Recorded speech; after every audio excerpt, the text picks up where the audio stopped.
My name is Sebastian, and I saw Bigfoot while abroad in Europe. I recorded him clear as day, but that was only the beginning.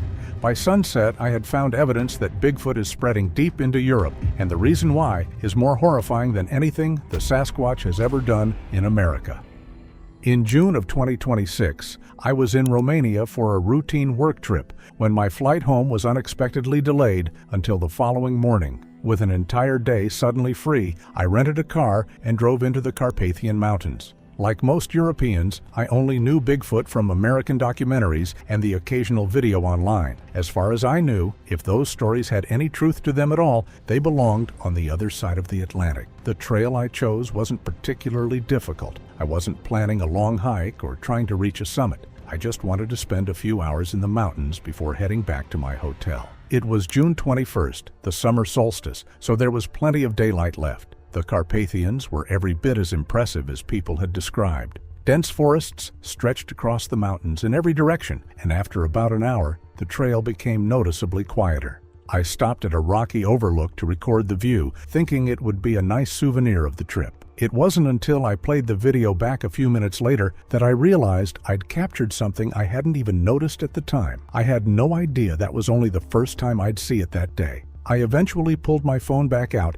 just to see how the video had turned out. The scenery looked exactly how I remembered it, but right as I was about to close it, something moving near the tree line caught my eye. I dragged the video back a few seconds. For maybe 2 or 3 seconds, a large, dark figure crossed a narrow opening between the trees before disappearing into the forest again. It happened so quickly that I honestly wondered if I'd just mistaken a shadow for something moving. I zoomed in, but all that did was turn a blurry shape into an even blurrier one. What caught my attention was the way it moved. There was no hurry to it at all. I stood there watching the same stretch of forest for another minute, hoping I'd catch another glimpse. I figured I'd already missed my chance. It turned out the day was just getting started. I eventually gave up waiting and continued along the trail. Maybe 15 or 20 minutes later, I reached a section where the path curved around the side of the mountain. The trees opened up just enough to give me a view into the next valley. That's when I saw movement again. This time, I already had my phone in my hand, and I managed to record several seconds before it disappeared behind the trees.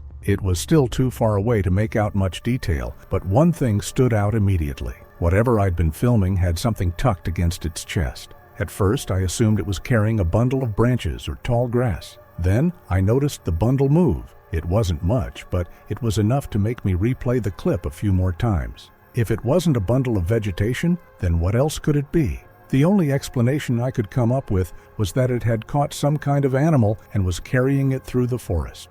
I never did figure out what was in that bundle right away. Instead, the trail handed me an entirely different clue. The trail climbed for another 10 minutes before a weathered wooden shepherd hut came into view just off the path. It looked like it had been abandoned for years, which wasn't unusual in that part of the mountains. I'd passed photographs of similar huts online while planning the drive, and plenty of them had simply been left behind as modern farming gradually replaced the old seasonal grazing routes. Curiosity got the better of me, so I walked over for a closer look. From a distance, it looked exactly as I'd expected. Up close, a few things didn't quite add up. The roof was sagging, the walls were weathered, and one of the windows had long since disappeared. But the ground around the entrance looked oddly undisturbed. There weren't any fresh boot prints or signs that hikers had been using it, yet someone had recently cleared away loose branches that had fallen across the doorway. Working as a building inspector, I spend a lot of time noticing little details most people walk past without thinking. Maybe that's why this stood out to me. The hut had clearly been abandoned for years, but it didn't feel forgotten. As strange as that was, it ended up being only the first of several huts that caught my attention that afternoon. I didn't think much of it at first. Old huts are full of little oddities, especially after years of being exposed to the weather. If that had been the only one I found, I probably would have forgotten about it before I even got back to my hotel. About half an hour later, I came across another shepherd hut farther along the trail. It was in even worse condition than the first one. Part of the roof had collapsed, and the front wall leaned just enough that I was surprised it was still standing. Even so, I noticed something familiar almost immediately. The doorway had been cleared here too. Not perfectly, just enough for someone or something to get in and out without climbing over fallen branches. Inside, the floor was covered with old leaves, except for one patch near the back that looked noticeably flattened. It wasn't fresh enough to tell when it had happened, but it definitely hadn't been left completely untouched. That was the moment I stopped looking at the huts as separate discoveries. They were spread out along the same trail, each showing small signs that something had been using them without leaving behind the kind of evidence people usually do. Whatever I'd been filming earlier suddenly seemed a lot less random. The question wasn't just what I had seen anymore, it was where it was going. The farther I followed the trail, the more it felt as though I wasn't looking at isolated clues anymore. I was following the same story from one piece of evidence to the next. I left the second hut behind and stayed on the same trail, partly because I still had hours before I needed to head back, and partly because I couldn't shake the feeling that everything I'd found so far was connected somehow. The forest began thinning as the trail climbed higher, opening up longer views through the trees. Every now and then, I'd stop for a few seconds and scan the slopes ahead, more out of habit than expectation. Then I saw it again. It was farther up the mountainside this time, moving through the trees just long enough for me to start recording before the branches swallowed it again. The footage wasn't any clearer than before, but something about its behavior caught my attention almost immediately. After walking a short distance, it suddenly stopped and looked back over its shoulder. At first I assumed it had heard something, but it wasn't looking in my direction. It seemed to be watching the trail behind it instead. It stood there without moving, almost as if it was waiting for something, before continuing on exactly the same path as before. It didn't look lost or cautious. If anything, it looked patient. Whatever it was waiting for ended up answering more questions than any of the footage I'd recorded that day. My phone finally picked up a decent signal again. I sat down on a large rock to catch my breath and see if I could make sense of everything I'd seen so far. Honestly, I still wasn't ready to type Bigfoot Romania into the search bar. That felt like skipping about 10 other explanations I should have ruled out first. I eventually gave in and searched for Bigfoot sightings in Europe. The results were exactly what I'd expected. Old legends, blurry photographs, internet forums, and plenty of people arguing over whether Bigfoot existed at all. I scrolled for several minutes, hoping to find something that resembled what I'd been recording all afternoon. I didn't find anything that truly matched what I'd seen. The only thing that became clear was that almost every serious report still pointed back to North America. That should have been reassuring. Instead, it only made everything I'd seen in the Carpathians even harder to explain. I locked my phone and slipped it back into my pocket. Whatever answers I was looking for weren't on the internet. They were still somewhere on that mountain. The next time I spotted it, I started paying just as much attention to what was happening behind it as I did to the animal itself. It didn't take nearly as long as I expected. The trail eventually climbed out of the thicker forest and crossed a wide alpine meadow. I had barely reached the other side when I spotted the same dark shape moving between the trees farther up the slope. I quickly started recording. Just like before, it walked for a short distance before stopping to look back the way it had come. This time I ignored the animal for a moment and focused the camera on the empty stretch of forest behind it, wondering what it kept looking at. I kept the camera pointed at the same spot, but nothing happened at first. Just as I was about to lower my phone, something moved between two trees. It was gone so quickly that I wasn't even sure I'd really seen it. I lowered my phone and stared at the same spot with my own eyes, but the forest looked completely still again.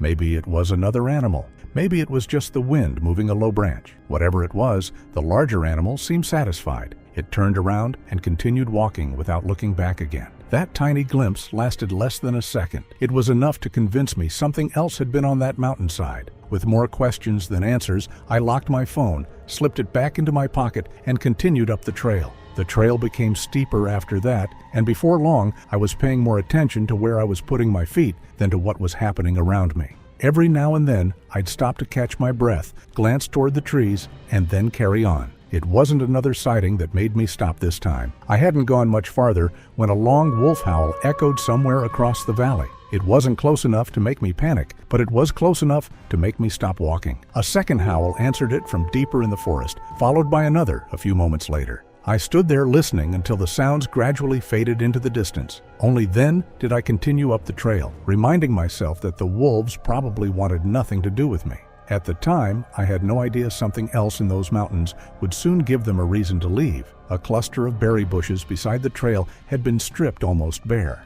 At first, I didn't think much of it. Birds, deer, and even bears all feed on berries. But a few meters farther on, I noticed several young trees with long strips of bark missing much higher than I could comfortably reach. Another 100 meters beyond that, a large rock had been rolled over, exposing fresh soil and insects underneath. Each one of those things could probably be explained on its own. Seeing all of them within such a short stretch of trail felt different. The more I looked around, the more it seemed as though something large had passed through, not very long before I had. Whether that had anything to do with the animal I'd been following, I still couldn't say.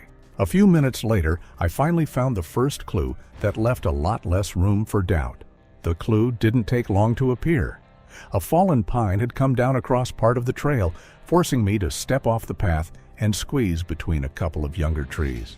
As I brushed past one of them, something caught my eye. Several long, dark strands of hair were snagged on a patch of rough bark at about shoulder height.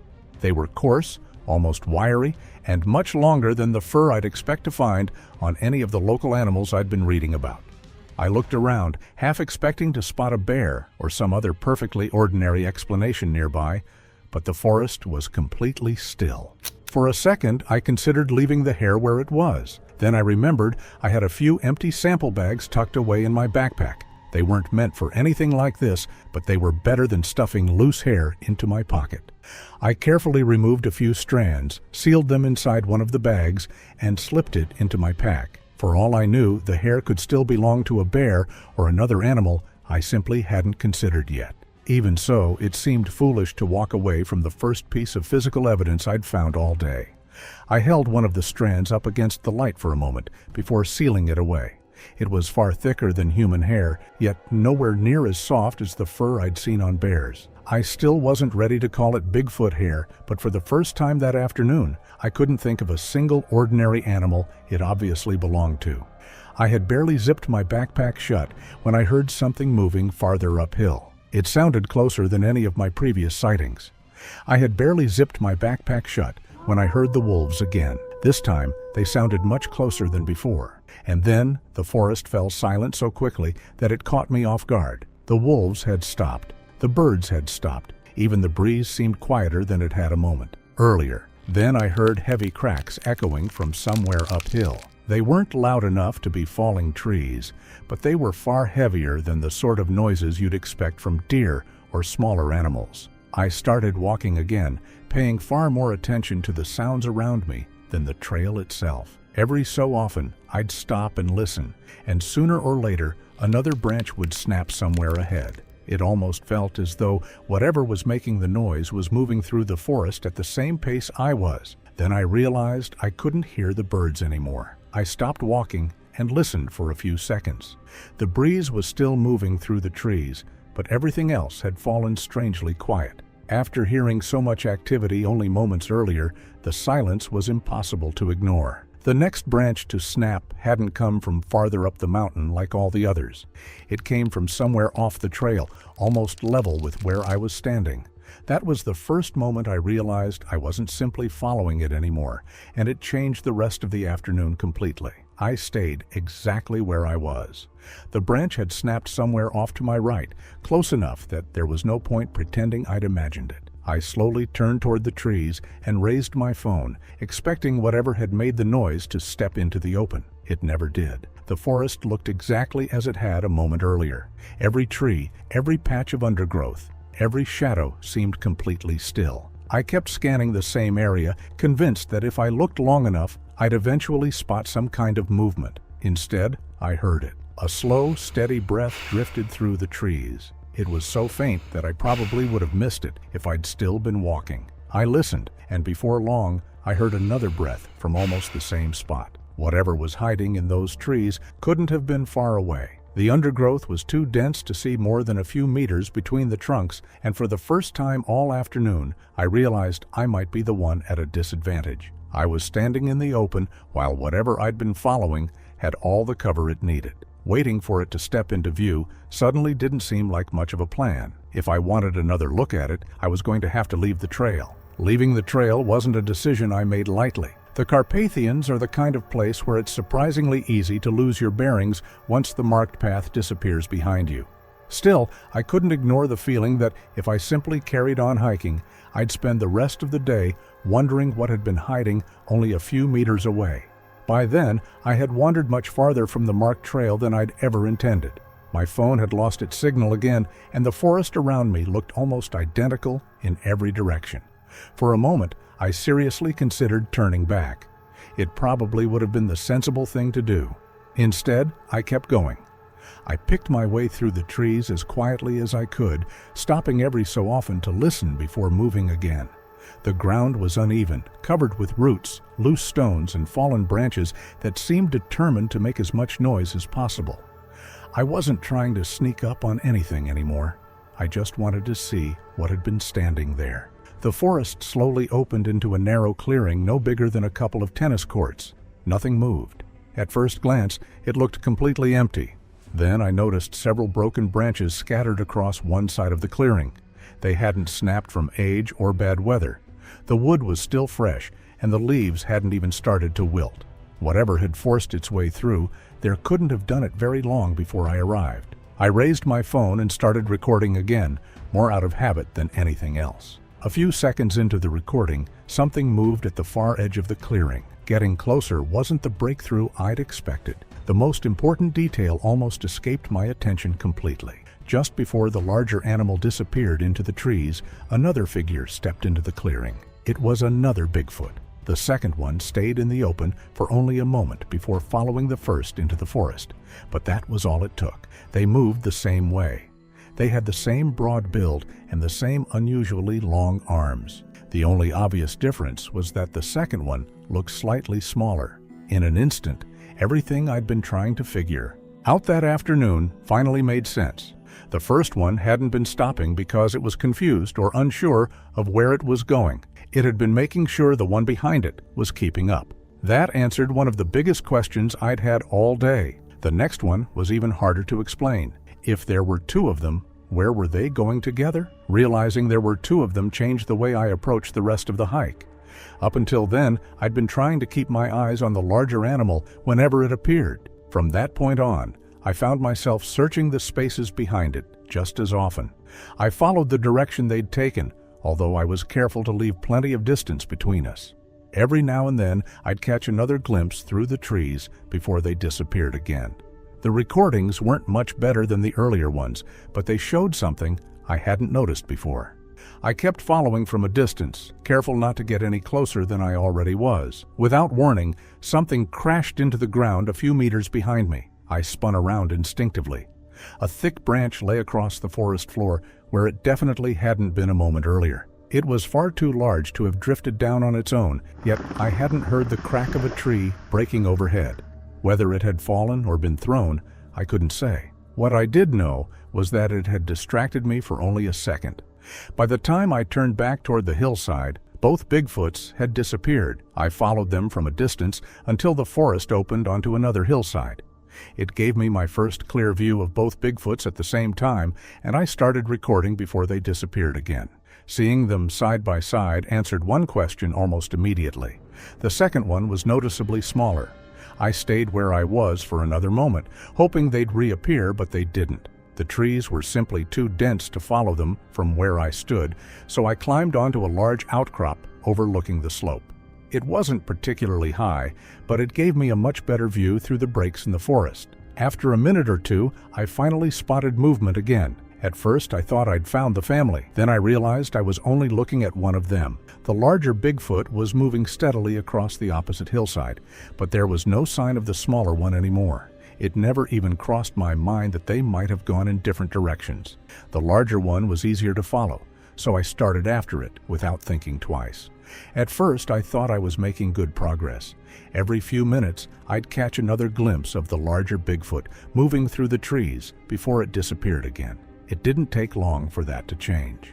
One fallen tree forced me to make a wide detour. A little farther on, then another patch of dense brush forced me to circle around again. None of it seemed unusual on its own. Forests are full of obstacles. Even so, I couldn't shake the feeling that every shortcut I tried somehow ended with something slowing me down. By the time I finally reached the next opening in the trees, the larger Bigfoot was nowhere to be seen.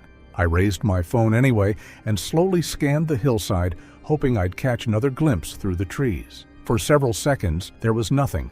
It felt as though the entire forest had swallowed them without leaving behind a single trace. I eventually spotted movement again, but it wasn't the larger Bigfoot. It was the smaller one. I stopped and looked back toward the hillside where I'd last seen the larger one, and that was when everything suddenly made sense. While I'd been following the larger Bigfoot, the smaller one had quietly disappeared in another direction. The larger one hadn't been trying to get away. It had been keeping my attention long enough for the others to slip away unnoticed. As I stood there looking back toward the hillside, I couldn't stop thinking about the branch that had crashed behind me. Until then, I'd convinced myself it had probably fallen on its own. Now I wasn't nearly as sure. Whether it had been thrown or not almost didn't matter anymore. The larger Bigfoot had known I was there long before I'd realized it. What unsettled me most wasn't that it had noticed me. It was that it hadn't tried to scare me away. It had simply distracted me long enough to protect the others. It took several more minutes before I found the family again. By then, I was more determined than ever to understand what I'd actually been following. They were moving through another break in the trees. This time, my attention wasn't on the larger Bigfoot. It was on whatever it had been carrying against its chest all afternoon. It wasn't behaving like an animal reacting on instinct. It was making decisions. For a brief moment, the animal shifted its grip. The bundle moved again. Only this time, it wasn't just a slight movement. A small arm reached out before quickly disappearing back against the larger Bigfoot's body. It had never been carrying branches or another animal. It was carrying a baby. The realization hit me almost immediately. I hadn't been following two Bigfoots across the Carpathians. I'd been following a family. Once I understood who they were, I stopped asking where they were going and started paying closer attention to how they were surviving. Over the next hour, I watched them search almost constantly for food, rarely staying in one place for more than a minute or two before moving on again. The longer I watched, the less they looked like animals, comfortably living in their own territory. They looked like a family still searching for one. By then, I wasn't wondering whether Bigfoot existed anymore. I was trying to understand how a family like this had managed to survive unnoticed in mountains visited by thousands of people every year. I stayed with them for as long as I could without getting any closer. The longer I watched, the more everything I'd seen that afternoon started fitting together. The abandoned huts suddenly made sense. They hadn't been random shelters I'd stumbled across during the hike. They were places this family already knew. Along with the constant search for food and the way the larger Bigfoot protected the others, they all pointed to the same conclusion. They weren't wandering through unfamiliar mountains anymore. They moved through those mountains with the confidence of something that already belonged there. They were all pieces of the same story. I just didn't realize that story was about to end somewhere I never would have expected. They changed direction once again, leaving the hiking trail behind. I stayed well back and followed as carefully as I could. Not much farther along, I noticed a faint game trail leading away from the hiking path. Curious, I followed it until it opened into a small clearing hidden between several large boulders. At first, it looked like another place the family had been using to rest, but something about it felt different. A low mound of earth sat near the center of the clearing, covered with carefully arranged branches and stones that looked far too deliberate to have ended up there naturally.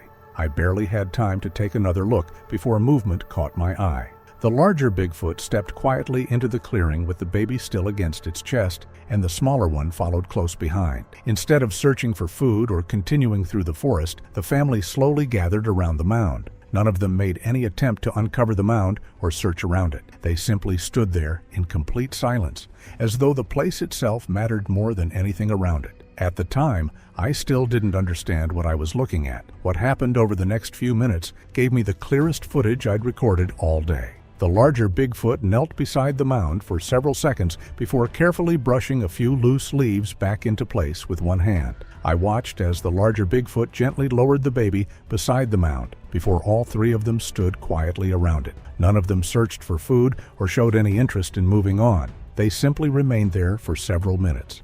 At first, I thought they had finally stopped to rest. For a moment, I even wondered if they were hiding something beneath the stones. But the longer they remained there, the less that explanation made sense. Nobody searched for food. Nobody wandered away. They had come to that clearing for one reason alone: It wasn't until much later that I understood what I'd witnessed. I hadn't stumbled across another resting place. I had been watching a Bigfoot family visit the grave of one of their own. The larger Bigfoot remained beside the baby, while the younger one slowly circled the edge of the clearing, stopping every so often to look back toward the trees before quietly returning. Every few moments, the older one would glance around the clearing, never seeming to let either of them stray very far. The longer I watched, the less it felt like I was observing wild animals. I was watching parents. Even without understanding a single sound they made, the way they stayed close together told its own story.